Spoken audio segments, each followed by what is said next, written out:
Commander Riley Martinez had been dead for 8 years. Well, officially dead.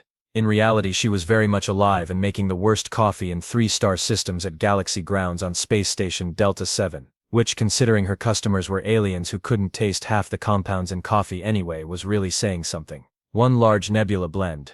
Extra foam, she muttered, pushing the steaming cup across the counter to a Rigelian whose idea of a compliment was not immediately spitting it back in her face. The alien's translation device chirped something that probably meant thank you but sounded suspiciously like "this tastes like engine coolant." Riley had heard worse. Mostly from herself every morning when she taste tested her own product. 8 years ago she'd been Commander Riley Ace Martinez, the ghost of Proxima, terror of the Vex Armada and holder of more flight records than she could count. Now she was Riley Martinez, interstellar beverage specialist, whose biggest achievement was remembering to clean the espresso machine without being reminded. The fake identification papers she'd bought from a very expensive forger on Kepler Station listed her previous experience as customer service and beverage preparation. What they didn't mention was that her idea of customer service used to involve flying a fighter ship through impossible odds, and her beverage preparation consisted of military ration packets and whatever didn't freeze in the cockpit. "Riley, the thermal regulator is making that noise again," called Blep from behind the pastry display. Blep was a Zorgonian with 4 arms, which you'd think would make him incredibly efficient at coffee shop work. You'd be wrong. Blep had somehow managed to burn water last Tuesday. Not boil it, burn it. Riley was still trying to figure out the physics of that particular disaster. "Which noise?" Riley asked, though she already knew. The thermal regulator made 17 different concerning sounds, and she'd learned to identify each one like a pilot reading engine diagnostics. The clicking, the grinding, or the one that sounds like a dying space whale. The whale one. That's normal. It does that when the station's artificial gravity fluctuates. Nothing explodes unless it starts harmonizing with itself. Blep's 4 eyes blinked in sequence, which Riley had learned meant he was confused but didn't want to admit it. "How do you know so much about machinery?" Riley paused mid-grind. 8 years of practice had made her careful about these moments. You pick things up when you work in customer service long enough. Lots of different equipment to learn." It wasn't technically a lie. Fighter ships had lots of equipment. And she'd definitely learned about all of it, usually while it was being shot at by hostile aliens trying to turn her into space dust. The morning rush continued with its usual parade of beings who had no business operating complex machinery but somehow managed to pilot spacecraft across the galaxy. There was Glix, a Sandorian trader who always ordered the same drink but pronounced it differently every time. And Commander Torque from the station's laughably small defense force who liked his coffee black and his military briefings even blacker. "Any word on those Vex sightings in the Outer Rim?" Torque asked, accepting his cup with the resignation of someone who knew the coffee was terrible but needed the caffeine anyway. Riley's hand tightened imperceptibly on the grinder handle. "Vex? I thought they'd been quiet since the war ended. Mostly. But there's been some chatter. Probably nothing." Torque shrugged with the confidence of someone whose idea of a major military crisis was running out of donuts in the break room. "Even if something did happen, we've got 3 defense shuttles and pilots who've actually read the manual. What could go wrong?" Riley managed not to snort coffee through her nose, but it was a close thing. She'd seen the station's defense pilots. Calling them pilots was like calling a house fire a controlled burn. They were enthusiastic, she'd give them that. But enthusiasm didn't make up for the fact that most of them thought evasive maneuvers meant flying in a straight line but really, really fast. "I'm sure everything will be fine," she said, which was the kind of thing you said when you didn't want to explain that you'd single-handedly destroyed more Vex ships than the entire station defense force had probably seen in their combined careers. As Torque left, Riley caught her reflection in the polished surface of the espresso machine. 8 years of hiding had been good to her. No more stress lines from wondering if today would be the day her luck ran out. No more nightmares about the things she'd seen in the war. No more responsibility for keeping entire star systems safe from extinction. Just terrible coffee and the occasional burned water incident. It was, she had to admit, a pretty good retirement. Even if nobody knew she was retired from being one of the most dangerous humans in the galaxy. Riley was in the middle of explaining to a confused Altarian customer that no, they could not substitute antimatter for sugar in their latte, when the first explosion rattled the station hard enough to knock over the tip jar. "Attention all station personnel," crackled the intercom in Station Commander Webb's voice, which had gone up about 3 octaves since this morning. "We are experiencing a minor technical difficulty with some uninvited guests. Please remain calm and continue with your normal activities." Through the coffee shop's viewport, Riley could see what Webb generously called uninvited guests. 3 massive Vex dreadnoughts hung in space like mechanical vultures, their hulls bristling with enough firepower to crack a moon. Behind them smaller fighter craft swarmed like angry insects. "Oh, that's not good," Blep observed, managing to drop a tray of pastries with 2 of his arms while pointing at the ships with the other 2. "Those are the bad aliens, right?" "Depends on your perspective," Riley said, continuing to grind coffee beans because stopping would mean acknowledging that her peaceful retirement was about to become significantly less peaceful. "From their point of view, we're probably the bad aliens." The station shuddered again as the Vex opened fire on the outer shields. Riley watched through the viewport as the station's 3 defense shuttles launched to meet them. She'd seen military parades with more intimidating formations. "Brave little guys," she muttered, watching the shuttles spread out in what she generously assumed was meant to be an attack formation. "Stupid but brave." The lead shuttle, piloted by someone Riley vaguely recognized from the morning coffee rush, immediately flew straight at the nearest dreadnought in what tactical manuals would politely call an aggressive frontal assault, and anyone with half a brain would call suicide with extra steps. "Oh no," Riley said, grinding coffee beans with unnecessary force. No, no, no, you don't charge a dreadnought head-on. That's not how physics works. That's not how any of this works." The shuttle managed to fire exactly 1 shot before a Vex fighter swatted it aside like a particularly slow fly. The pilot ejected, which Riley supposed counted as tactical thinking, if you defined tactical thinking as not dying immediately. "Riley, should we be worried?" asked Mrs. Krell, an elderly Centaurian, who came in every day for tea and gossip. She was peering out the viewport with the kind of calm curiosity that suggested she'd lived through worse things than alien invasions. "Oh, I'm sure it'll be fine," Riley lied, watching the second shuttle attempt what looked like an evasive maneuver but was actually just flying in circles until it got dizzy and crashed into an asteroid. "Our defense force has everything under control." The third shuttle lasted almost 30 seconds, which Riley had to admit was longer than she'd expected.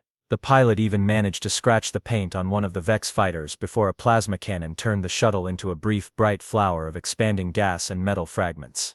"Attention all personnel," came Webb's voice again, now hitting notes that could probably shatter crystal. "We are upgrading our situation from minor technical difficulty to moderate inconvenience. Please continue to remain calm while we explore alternative solutions to our current predicament." Riley watched a Vex boarding craft detach from one of the dreadnoughts and head straight for the station's main docking bay. Alternative solutions. Right. She could think of several alternative solutions, most of which involved tactics the Vex wouldn't see coming because they required the kind of creative thinking that came from being raised on a planet where the local wildlife actively tried to kill you. But those solutions would require her to stop being Riley Martinez, interstellar beverage specialist, and go back to being Commander Riley Ace Martinez, the ghost of Proxima. And she'd worked very hard to bury that person. "You know," said Blep, watching the Vex fighters establish a perimeter around the station, "I'm starting to think those pilots didn't actually read the manual." Riley snorted despite herself. "What gave you that impression? The part where they flew directly into enemy fire, or the part where they forgot that space has 3 dimensions?" "The spinning," Blep said thoughtfully. "There was a lot of unnecessary spinning." "That wasn't a tactical maneuver," Riley explained, still grinding coffee beans that were now approaching powder consistency. "That was panic. When most species panic in a spacecraft, they either freeze up completely or start spinning. Humans are weird because we panic by getting creative." "How do you know so much about space combat?" Mrs. Krell asked, raising one elegantly feathered eyebrow. Riley realized she'd been talking too much again. 8 years of keeping her mouth shut, and she was going to blow her cover because she couldn't resist critiquing bad flying. I watch a lot of documentaries. Very educational, you learn things." Another explosion shook the station, this one close enough to rattle the coffee cups. Through the intercom, Riley could hear what sounded like running feet and muffled shouting in several languages, none of which sounded particularly optimistic. "Attention all station personnel," Webb's voice crackled again, now approaching frequencies normally reserved for emergency distress beacons. "We are currently seeking anyone, and I mean anyone, with even basic piloting experience. Advanced piloting experience preferred, but at this point we'll take someone who's successfully operated a personal transport without crashing into anything important." Riley kept grinding coffee beans. She was not going to respond to that announcement. She was retired. She made coffee now. Bad coffee, but coffee nonetheless. Heroes belonged in the past, and the past was a place she'd worked very hard to leave behind. Even if watching incompetent pilots get shot down was making her twitch with the kind of professional frustration that came from knowing exactly how to fix a problem but not being able to do anything about it. Riley was pouring what might charitably have been called a cappuccino when the coffee shop door burst open with enough force to rattle the pastry display. Captain Voss of the Centaurian Defense Corps strode in, his normally pristine uniform torn, and his feathers singed from what looked like close contact with an explosion. "We need every pilot we can find," he announced to the coffee shop at large, which currently consisted of Riley, Blepp, Mrs. Krell, and a Betelgeusian accountant, who was trying very hard to pretend he wasn't there. "The Vex have broken through our outer defenses, and we're down to harsh language and strongly worded diplomatic protests." "Have you tried coffee?" Riley asked, because it seemed like the kind of thing a barista would say in this situation. "I hear caffeine helps with decision-making." Voss fixed her with the kind of stare that suggested he was not in the mood for beverage-related humor. "This is serious. Those are Vex dreadnoughts out there, and they're not here for a social visit. We need someone who knows how to fly something more complex than a cargo hauler." Riley nodded sympathetically while continuing to foam milk that was probably going to taste like industrial lubricant. "That does sound challenging. I'm sure you'll figure something out." "Figure something out?" Voss's voice cracked slightly. "Half our defense force is floating in escape pods, the other half is trying to surrender in languages the Vex don't speak, and our best tactical officer is currently hiding in a supply closet, claiming he's taking inventory. Maybe try the cantina on level 7, Riley suggested. Pilots hang out there sometimes, you know, off-duty types who might be willing to help." Voss stared at her for a long moment, his head tilted at an angle that suggested he was thinking about something. Something that was making Riley increasingly uncomfortable. "You know," he said slowly, "you look familiar." Riley's hand tightened on the milk steamer. "I have one of those faces, very generic. Human standard template, you might say."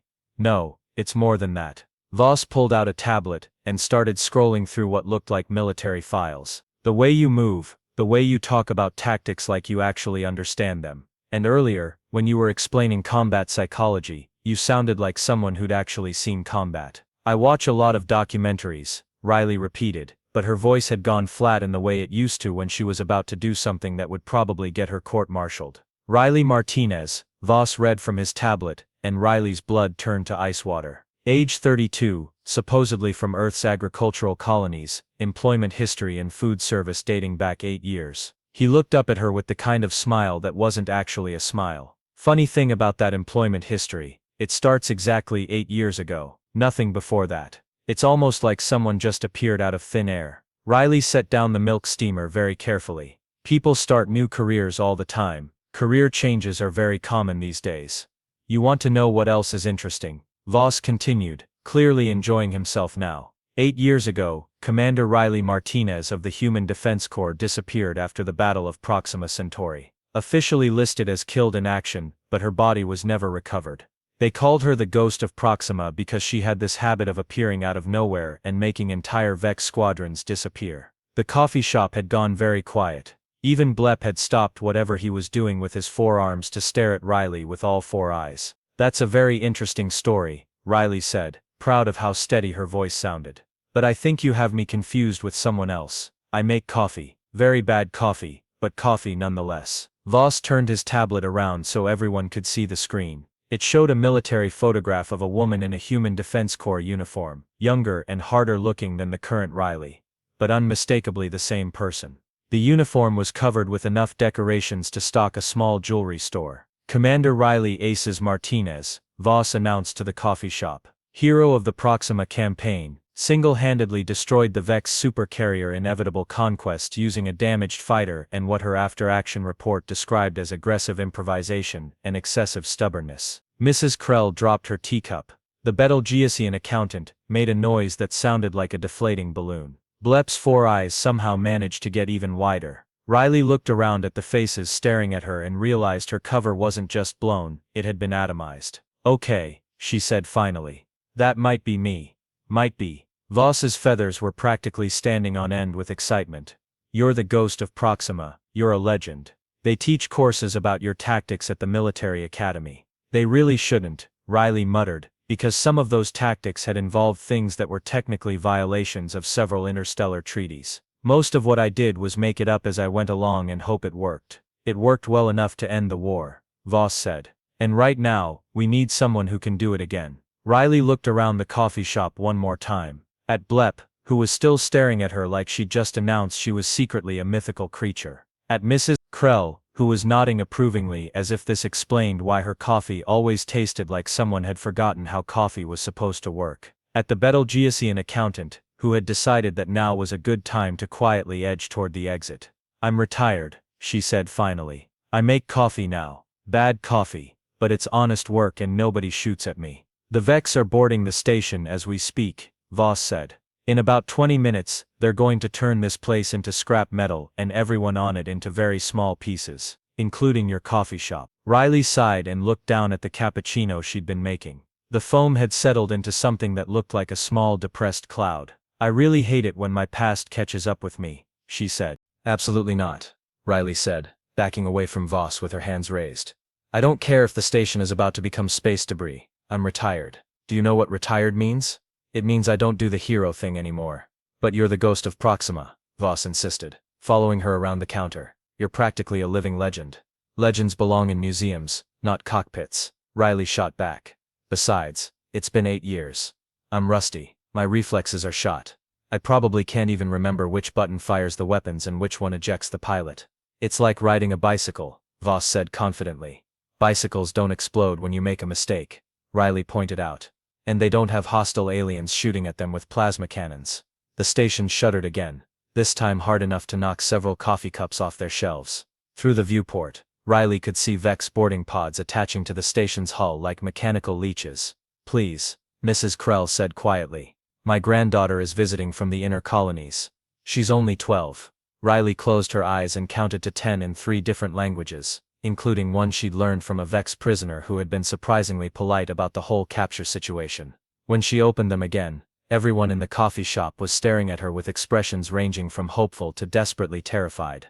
Fine, she said finally. But I want it on record that this is a terrible idea, and I'm only doing it because retirement is boring and I miss the adrenaline rush of almost dying on a regular basis. 20 minutes later, Riley found herself being dragged through the station's corridors by Voss and a hastily assembled escort of security personnel who seemed to think she might try to escape. Which, to be fair, she had considered doing at least 3 times. The hangar is just ahead, Voss said, practically bouncing with excitement. We've prepared our best ship for you. Define best, Riley said, because 8 years of hiding had not dulled her instincts for identifying potential disasters. They rounded the corner into Hangar Bay 7, and Riley stopped dead in her tracks. Sitting in the middle of the bay like a mechanical insult to everything she'd ever learned about spacecraft design was what looked like a fighter that had been assembled by someone who had heard about fighters secondhand and decided to improve on the concept. That's your best ship? Riley asked. The Cosmic Disaster, Voss announced proudly. She's been fully refurbished. Riley walked around the ship, taking in details that got progressively more concerning. The hull showed clear signs of repeated patch jobs. The engines looked like they'd been salvaged from 3 different manufacturers, and someone had apparently decided that duct tape was an acceptable substitute for actual welding. When you say refurbished, Riley said carefully, do you mean repaired, or do you mean held together with hope and industrial adhesive? Both, said a cheerful voice from behind the ship. A young Flarian bounced out from behind the landing gear, covered in grease and radiating the kind of enthusiasm that suggested either complete ignorance or complete insanity. Hi, I'm Pip. I'm your weapons officer. Riley stared at the alien, who couldn't have been more than 20 in standard years and looked like they'd gotten their military training from adventure holodramas. My weapons officer, technically, I'm still in training, Pip admitted, but I've read all the manuals. Well, most of them, the important parts, anyway. The parts about not shooting our own ship. That's reassuring, Riley said flatly. What's your combat experience? Does Flight Simulator count? No, then none. But I did place 3rd in my class at the academy. How many people were in your class? 4. Riley looked at Voss. You're sending me into combat with a ship held together by duct tape and a weapons officer, whose main qualification is not finishing last in a class of 4 people. It's what we have, Voss said defensively. And you're the ghost of Proxima. You once destroyed an entire Vex squadron using a cargo hauler and a shipment of decorative crystals. That was different, Riley protested. That was desperation and pure luck. Well, we're desperate, and hopefully you still have some luck left. Riley walked around to the ship's cockpit and peered inside. The interior looked like someone had taken a standard fighter layout and then rearranged it according to a diagram drawn by a particularly creative child. Half the controls were labeled in languages she didn't recognize, and the other half weren't labeled at all. Does anything in here actually work? She asked. Most of it, Pip said helpfully. The engines are good, the weapons are mostly functional, and the life support has only failed twice this month. What about navigation? We have a compass. A compass. In space. It points toward the nearest star. Very helpful for not getting lost. Riley pressed her forehead against the cockpit canopy and wondered if it was too late to go back to making terrible coffee. At least when coffee exploded, it just made a mess. It didn't turn you into a brief bright cloud of superheated gas. Okay, she said finally. But when this goes horribly wrong and we all die in a spectacular fireball, I want everyone to remember that I tried to retire gracefully. She climbed into the cockpit, noting that the pilot's seat had been repaired with what looked like upholstery from a diner booth. The control stick felt loose in her hand, and when she tested the throttle, it made a noise like a mechanical cat with indigestion. Pip, strap yourself in, she called, and maybe say a prayer to whatever deity your species believes in. Preferably one with a sense of humor, because we're about to need all the cosmic irony we can get. As the hangar doors opened to reveal the star-filled void beyond, Riley realized that retirement really was overrated. Terrifying and potentially fatal, but definitely not boring. The cosmic disaster cleared the hangar with all the grace of a brick learning to fly. Riley had forgotten how much she hated the first few seconds of launch, when you went from the safety of artificial gravity to the terrifying freedom of space where every direction was down and physics had strong opinions about your life choices. Okay, Pip, she said, wrestling with controls that seemed to have been designed by someone who'd never actually seen a human before. Status report. What are we working with? Weapons are online, Pip reported with the enthusiasm of someone who'd just been handed the keys to a candy store. We've got plasma cannons, missile pods, and something called a reality distortion field that I'm afraid to ask about. Don't touch that last one, Riley said quickly. Reality distortion fields are either complete nonsense or weapons of mass destruction, and I don't want to find out which. Through the cockpit, she could see the Vex formation spread out like a mechanical constellation, 3 dreadnoughts in the center, surrounded by at least 40 fighter craft, all of them moving in the kind of precise formation that spoke of military discipline and complete confidence in their technological superiority. They're not even trying to hide, Riley muttered, banking left to avoid a piece of debris that used to be one of the station's defense shuttles. Look at that formation. It's textbook perfect. Absolutely no creativity whatsoever. Is that bad? Pip asked. For them? Yes. Predictable enemies are the best kind of enemies. Riley checked her instruments and immediately regretted it. Half of them were flashing red, the other half weren't working at all, and one appeared to be displaying what looked like a recipe for pasta salad. Pip, please tell me our targeting system works. Mostly. Sometimes it locks onto our own ship, but I've learned to work around that. Fantastic. Okay, here's the plan. We're going to do something so stupid and reckless that it violates several laws of physics and at least one galactic treaty on sensible military conduct. Riley pushed the throttle forward, and the cosmic disaster responded with a sound like a mechanical hiccup. The ship lurched toward the Vex formation with all the subtlety of a caffeinated rhinoceros. Shouldn't we be more sneaky? Pip asked, as plasma fire started lighting up the space around them. Sneaky is for people with functional cloaking devices, Riley replied, throwing the ship into a spiral that would have been impressive if it had been intentional. We're going to use the ancient human tactical doctrine of confuse the enemy by doing things that make no sense. She dove straight toward the nearest dreadnought, watching the Vex fighters scramble to intercept. Their formation was breaking apart as they tried to adjust to her completely irrational approach vector. Pip, fire everything at the lead fighter, she ordered. Which one is the lead fighter? The one that looks most confident. Pip's weapons barrage lit up the void, and to everyone's surprise, including Riley's, actually hit something.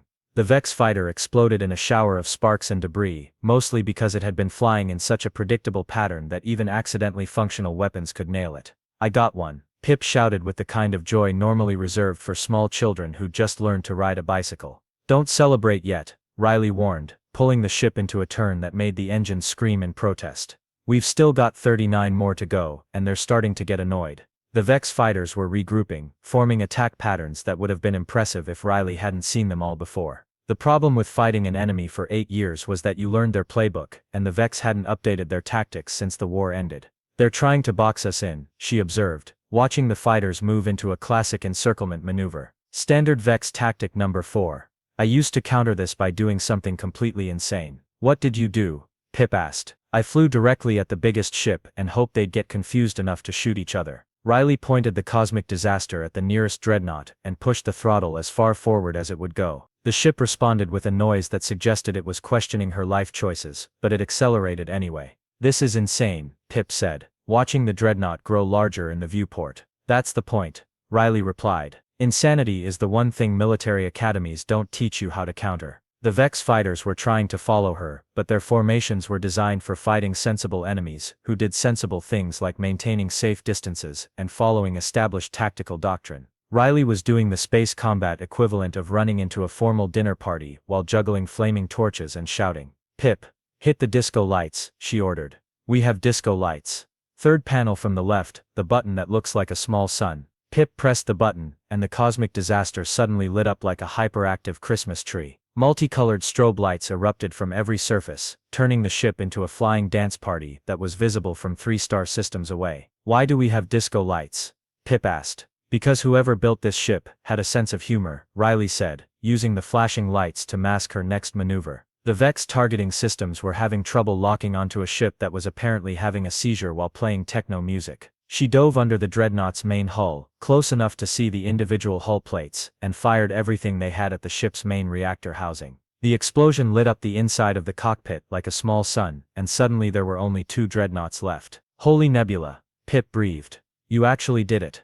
"Don't sound so surprised," Riley said, pulling up just in time to avoid getting caught in the explosion. "I've had 8 years to think about better ways to blow up Vex ships. Turns out, the secret is to aim for the things that look important and hope they explode." The remaining fighters were scattering now, their formation completely broken. Some were trying to regroup, others were fleeing toward the remaining dreadnoughts, and at least 3 appeared to be firing at empty space because their targeting systems were still confused by the disco lights. "Pip, please tell me we still have missiles."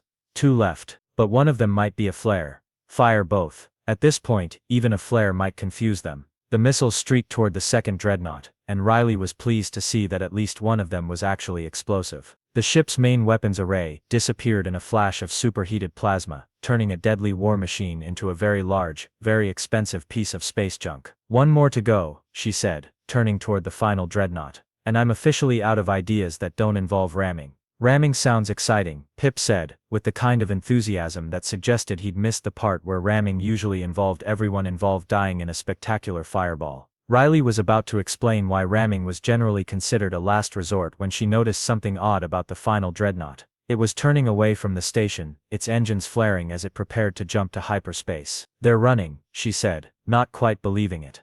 "Running?" Pip sounded confused.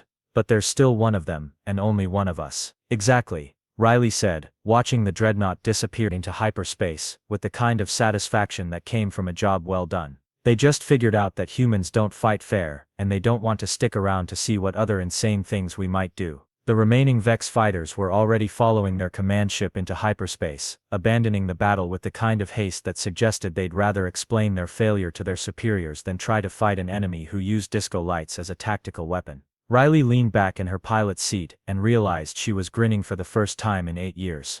The cosmic disaster limped back to the hangar with all the dignity of a wounded duck. Half the disco lights were still flashing. One engine was making a noise like a dying walrus, and there was a concerning smell coming from somewhere near the life support systems that Riley preferred not to investigate. "That was amazing," Pip said as they touched down with a landing that was only technically a crash because they stopped moving before hitting anything important. "Did you see how that dreadnought just gave up and ran away? And the disco lights, pure genius." "It wasn't genius," Riley said, shutting down systems that probably should have been shut down hours ago. "It was desperation mixed with 8 years of accumulated irritation at bad military tactics." The hangar doors opened to reveal what looked like half the station's population waiting for them. Riley could see Voss bouncing excitedly near the front, Mrs. Krell dabbing at her eyes with a handkerchief, and Blep waving all 4 arms like he was trying to signal passing spacecraft. "Oh no," Riley muttered. "They're going to want to throw a parade, aren't they?" She was right. The moment she climbed out of the cockpit, the crowd erupted in cheers that echoed through the hangar bay. Someone had apparently prepared a speech, because Voss was approaching with a tablet and the kind of expression that suggested he was about to say a lot of words about heroism and duty and other concepts that made Riley uncomfortable. "Citizens of Delta 7, Voss announced, his voice carrying over the crowd. "Today we witness the return of a legend. Commander Riley Martinez, the ghost of Proxima, has once again saved us from certain destruction using tactics that can only be described as brilliantly insane." Riley winced. She'd forgotten how much she hated speeches, especially speeches about her. "Can we skip the ceremony and go back to normal life? I have a coffee shop to run and these celebrations always end with someone asking me to sign things." "But you're a hero," protested a voice from the crowd. Riley recognized the Betelgeusian accountant who'd been in the coffee shop earlier. He'd apparently gotten over his fear of explosions and was now clutching what looked like an autograph pad. Heroes are overrated, Riley said. They have terrible work-life balance and their retirement plans usually involve dying gloriously in battle. I prefer making coffee. It's safer and the hours are better. But what about duty? Voss asked. What about protecting the innocent and standing against the forces of evil? Riley looked around at the faces in the crowd. Aliens from dozens of species, all of them looking at her like she was some kind of mythical creature who'd stepped out of a legend, which, she supposed, was exactly what had happened. Duty is fine, she said finally.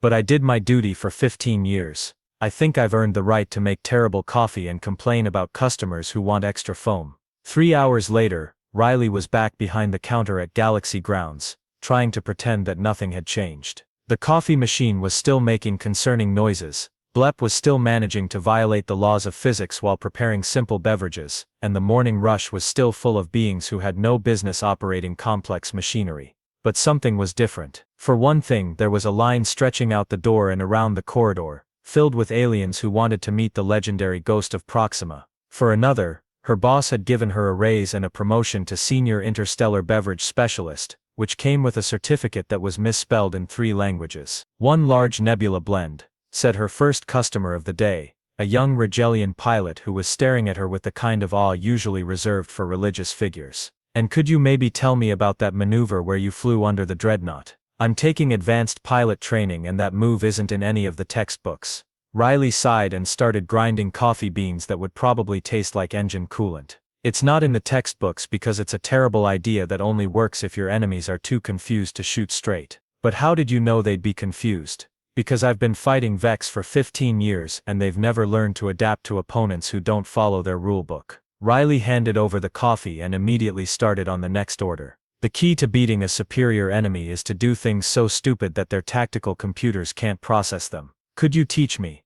Riley looked at the young pilot, then at the line of aliens stretching around the corridor, all of them waiting to ask her the same question. She could see Pip near the back of the line, apparently having decided that working in a coffee shop was more exciting than whatever the Flarian Defense Corps had planned for him. Maybe, she said finally, but I charge extra for flying lessons, and they come with a guarantee that you'll either become a better pilot or develop a healthy respect for staying on the ground. By the end of the day, Riley had signed more autographs than she'd signed in her entire military career, answered more questions about space combat than she'd answered at her official debriefings, and somehow managed to serve coffee to half the station without anyone complaining about the taste. She was wiping down the counter when Mrs. Krell approached, her usual cup of tea in hand. So, the elderly Centaurian said with a knowing smile, how does it feel to be a hero again? Riley considered the question while she cleaned coffee stains that would probably never come out completely. Outside the viewport, space was peaceful and quiet, with no sign of hostile aliens or impending doom. Inside the coffee shop, everything was exactly as it had been that morning, except for the small pile of requests for flying lessons and the certificate on the wall that proclaimed her a senior beverage specialist. You know what? She said finally.